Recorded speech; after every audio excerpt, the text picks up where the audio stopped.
नमस्कार मित्रांनो, CIB news मध्ये आपले स्वागत आहे. जाणून घेऊया आजची ठळक घडामोडी. सावधान, बाजारात बनावट एव्हरेस्ट मसाल्याच्या नावाने जनतेच्या जीवाशी खेळ. सावधान, एव्हरेस्ट मटन मसाला आणि मॅगी मसाला खात असाल तर काळजी घ्या. मुंबईला लागून असलेल्या ठाणे जिल्ह्यातील भिवंडीत एका नामांकित कंपनीचे बनावट मसाले विकण्याचे काम सुरू असून लोकांच्या जीवाशी खेळ खेळणे सुरू आहे. एका सेल्समनच्या तक्रारीवरून पोलीस पथकाने भिवंडी मार्केटमध्ये छापा टाकून मोठ्या प्रमाणात बनावट मसाल्यांचा साठा जप्त केला आहे. या प्रकरणी दोघांना ताब्यात घेण्यात आले आहे. भिवंडीतील एव्हरेस्ट मसाला ब्रँडेड कंपनीच्या नावाने डुप्लिकेट मटन मसाला आणि मॅगी मसाला तयार करून बाजारात विकला जात असल्याची तक्रार या एव्हरेस्ट सेल्समनने भिवंडीतील शांतीनगर पोलीस ठाण्यात दिली. शांतीनगर पोलीस ठाण्याचे वरिष्ठ पोलीस निरीक्षक यांनी या प्रकरणी दोघांना अटक केली आहे. महेश लालन प्रसाद यादव वय वर्ष 42 आणि मोहम्मद सलमान मोहम्मद अफजल प्रधान वय वर्ष 41 वर्ष असे आरोपींची नावे आहेत. चौकशीत दोन्ही आरोपींनी सांगितले की ते गुजरातमधील सुरत येथील गोदात्रा येथून एव्हरेस्ट डुप्लिकेट ब्रँडेड मसाला आणि मॅगी मसाला आणण्याचे आणि नंतर महाराष्ट्रातील सर्व भागात विकायचे. बनावट एव्हरेस्ट ब्रँडेड मसाला आणि मॅगी मसाला बनणाऱ्या कंपनींवर कारवाई करण्यासाठी पोलिसांच्या पथकाने गुजरातमधील सुरत येथील महाराणा प्रताप चौकाजवळील गोदात्रा येथे छापा टाकला आणि तेथून एका टेम्पोमध्ये मोठ्या प्रमाणात हे मसाले जप्त केले. याची एकूण किंमत 4,08,000 रुपये आहे.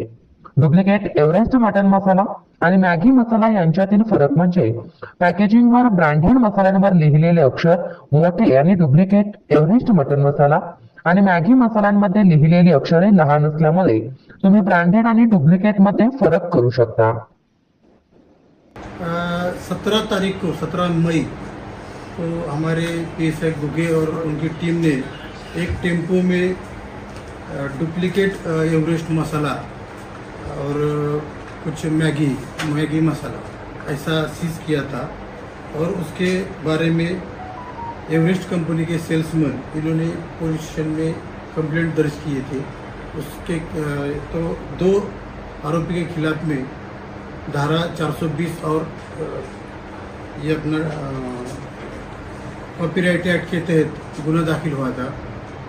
तो दोनों को कोर्ट में हाजिर करने के बाद उनका पुलिस कस्टडी रिमांड लेकर ये उन्होंने कहाँ से लाए हैं इसका हम जांच कर रहे थे.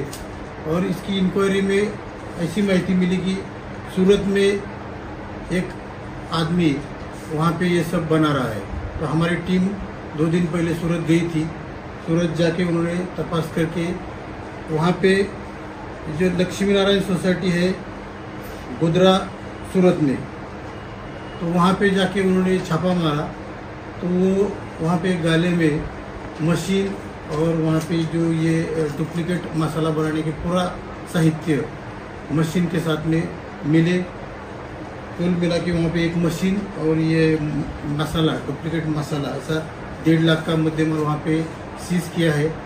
और वहाँ से भी जो बनाने वाला था उसको हमने नोटिस दिया है और उसके आगे तपास चल रहा है. सर कब से ये कर रहा था ये धंधा को? अभी वो तपास में मालूम पड़ेगा, लेकिन ये बहुत दिन से कर रहा है. उसके बारे में अभी तपास चालू है. और ये महाराष्ट्र में, MP में, UP में, गुजरात से ऐसा डुप्लीकेट एवरेस्ट मसाला बेचता था. सर मसाले का ही काम करता था कि अन्य भी चीज डुप्लीकेट बनाता? एवरेस्ट मसाला है और मैगी मसाला है. ऐसे एवरेस्ट के और मैगी के मसाले वो डुप्लीकेट बना रहा था. सर टोटल कितने आरोपी को? अभी तक इसमें 2 आरोपी अरेस्ट हुए हैं और एक को अभी हमने नोटिस दिया है. उसकी इंक्वायरी चल सर रही है. नकली और असली मसाले की पहचान कैसे की जाएगी? इसमें देखो जो ओरिजिनल एवरेस्ट मसाला है उसको अपन लाइट में अगर देखेंगे तो उसके अंदर से अपने को ई ऐसा दिखता है, एवरेस्ट का ई. और जो ये डुप्लीकेट है उसमें कोई चमकता नहीं है और ये पहचानने में आता है. लेकिन सामान्य ग्राहक को ये बात मालूम नहीं रहती और वो डुप्लीकेट को ही ओरिजिनल समझ के इस्तेमाल करता है. इससे लोगों के आरोग्य का भी प्रश्न है और ये सब बहुत खतरनाक बात है. तो ये आज हमने सब सीज करके और ये फैक्ट्री तक जाके इसका हमने भंडाफोड़ किया है. सर ये फैक्ट्री और भी कई जगहों पर चालू है कि सिर्फ गुजरात में ही चालू है? नहीं, अभी तक तो अपने को गुजरात में ही ऐसा ये सूरत में मिला है। CIB न्यूजला सबस्क्राईब करा, बेल आयकॉनला क्लिक करा आणि सर्वात आधी आपली बातमी पहा आपल्या